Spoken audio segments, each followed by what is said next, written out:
नमस्कार दोस्तों, मैं हर्षवर्धन और आज हम शुरू करने जा रहे हैं पार्ट 15 ऑफ इंडियन कॉन्स्टिट्यूशन, जिसके अंदर हम बात करेंगे इलेक्शंस के बारे में। ये कवर करता है आर्टिकल 324 से लेकर 329 तक। शुरुआत करते हैं इलेक्शन कमीशन से। ये 6 इलेक्शंस कराती है। सबसे पहला है प्रेसिडेंट, फिर वाइस प्रेसिडेंट, लोकसभा, राज्यसभा, विधानसभा और विधान परिषद। अब विधानसभा और विधान परिषद जो है वो स्टेट में आते हैं। अगर इलेक्शन कमीशन उनका चुनाव करवाएगी तो स्टेट इलेक्शन कमीशन किन का चुनाव करवाती है भैया? वो करवाती है लोकल अथॉरिटीज़ का चुनाव, यानी कि पंचायत और म्यूनिसिपैलिटी के जो 3 टियर्स होते हैं 73rd और 74th अमेंडमेंट के अंदर जिन्हें हमने पढ़ा था, उन्हीं के इलेक्शंस स्टेट इलेक्शन कमीशन कराती है। ठीक है जी। अब प्रधानमंत्री और मुख्यमंत्री का चुनाव कौन कराता है? उनका चुनाव होता ही नहीं है। प्रधानमंत्री को प्रेसिडेंट अपॉइंट करते हैं और मुख्यमंत्री को गवर्नर अपॉइंट करते हैं। कैसे अपॉइंट करते हैं? जो भी मेजॉरिटी पार्टी जीत कर आती है सदन में, उसके जो लीडर होते हैं उन्हीं को अपॉइंट किया जाता है। ठीक है जी। अब मेंबरशिप की बात कर लेते हैं। इलेक्शन कमीशन में ये 3 मेंबर्स होते हैं। एक होते हैं चीफ इलेक्शन कमिश्नर और 2 होते हैं इलेक्शन कमिश्नर्स। तीनों की पावर सेम ही होती है, इसीलिए जब भी कोई डिस्प्यूट होती है तो जो मेजॉरिटी से डिसीजन लिया जाता है वही माना जाता है। ठीक है जी। टेन्योर की बात करें तो 6 साल या 65 साल की उम्र तक उनका टेन्योर रहता है। अपॉइंटमेंट प्रोसेस होता है, प्रेसिडेंट उनको अपॉइंट करते हैं और प्राइम मिनिस्टर एडवाइस करते हैं प्रेसिडेंट को। ठीक है जी। यानी कि प्रेसिडेंट जो है प्राइम मिनिस्टर की एडवाइसर उन्हें अपॉइंट करते हैं। रिमूवल की अगर हम बात करें तो इम्पीचमेंट प्रोसेस के थ्रू ही उन्हें रिमूव किया जा सकता है। जैसे कि जो सदन में एक रेजोल्यूशन लाना पड़ता है, उसको मेजॉरिटी से पास कराना पड़ता है, प्रेसिडेंट उस पर असेंट देते हैं, उसी के बाद उनको जो है रिमूव किया जा सकता है। मतलब कि बहुत ही डिफिकल्ट प्रोसेस है रिमूव करना।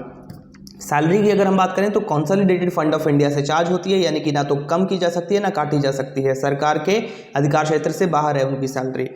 अब हम बात करते हैं राइट टू वोट की। 326 में दिया गया है आपको वोटिंग का अधिकार। यूनिवर्सल एडल्ट सफरेज का जो प्रिंसिपल है वो फॉलो किया जाता है हमारे देश में, यानी कि अगर आपकी उम्र 18 साल या उससे ज़्यादा है तो आपके पास वोटिंग का अधिकार है।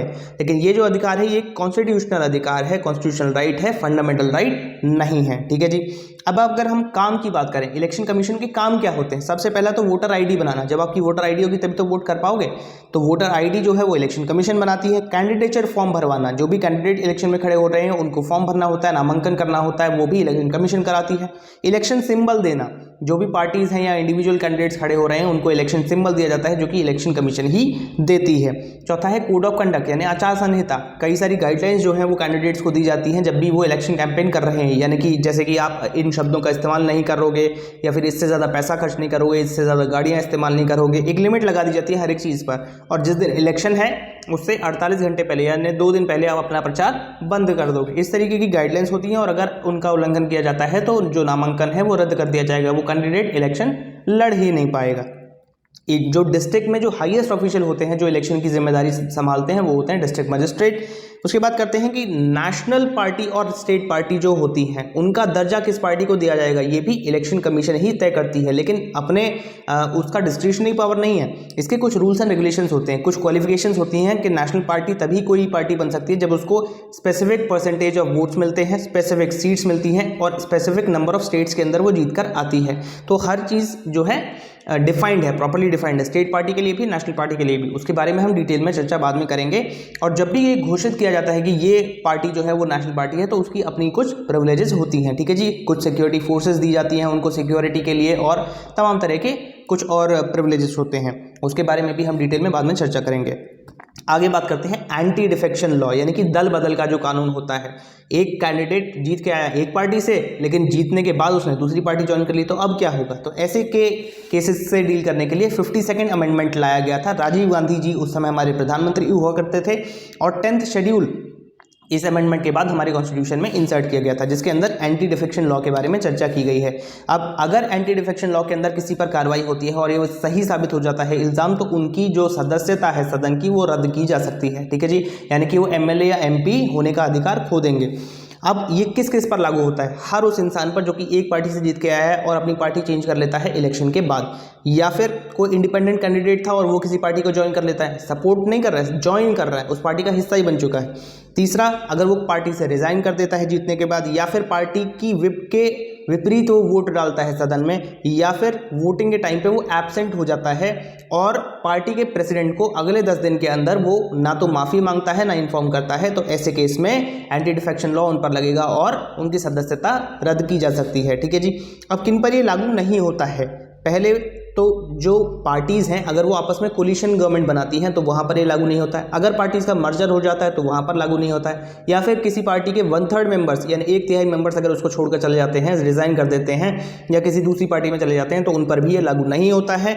या फिर पार्टी अगर किसी मेंबर को बाहर निकाल दे तो वो निष्कासित मेंबर के रूप में सदन में कार्य करता रहेगा, यानी कि उन पर भी ये लागू नहीं होता है।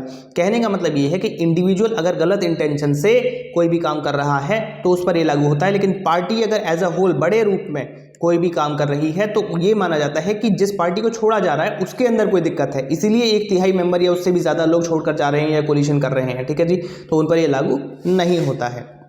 आगे बात करते हैं कुछ फैक्ट्स की। सबसे पहला जो जनरल इलेक्शन हमारे देश में हुआ था वो हुआ था 1951 के अंदर, 1951 से 52 के बीच में, ठीक है जी। तो फर्स्ट जो हमारे चीफ इलेक्शन कमिश्नर थे वो थे सुकुमार सेन, और जो फर्स्ट जनरल इलेक्शन था उसके अंदर रजिस्टर्ड वोटर थे करीब 17 करोड़। आज की डेट में अगर हम बात करते हैं तो हमारे जो रजिस्टर्ड वोटर हैं वो लगभग 90 करोड़ पहुंच चुके हैं, और हमारे जो चीफ इलेक्शन कमिश्नर हैं उनका नाम है श्री सुशील चंद्रा, ठीक है जी। सुशील चंद्रा हमारे चीफ इलेक्शन कमिश्नर हैं एट प्रेजेंट। अच्छा, आपने एक इंक देखी होगी, जब भी आप वोट डालने जाते हैं तो आपकी उंगली पर एक इंक लगाई जाती है, शाही जो इलेक्शन इंक कहते हैं हम उसको, उसका असली नाम क्या है? उसको हम असली नाम है उसका इंडेलिबल इंक, और उसको बनाती कौन है? उसको एक ही कंपनी बनाती है इंडिया में जिसका नाम है Mysore paints and varnish limited, ठीक है जी।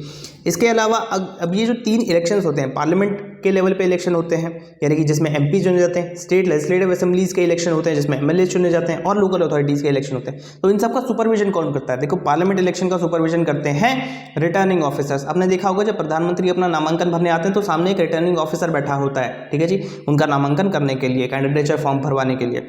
स्टेट लेजिस्लेटिव असेंबली के जब इलेक्शंस होते हैं तो चीफ इलेक्टरल ऑफिसर्स के सुपरविजन में वो होता है, और अगर with in any particular district अगर इलेक्शंस हो रहे हैं तो वहाँ पर डिस्ट्रिक्ट इलेक्शन ऑफिसर होते हैं, ठीक है जी। इसी के साथ हमारा ये चैप्टर खत्म होता है। बहुत बहुत धन्यवाद।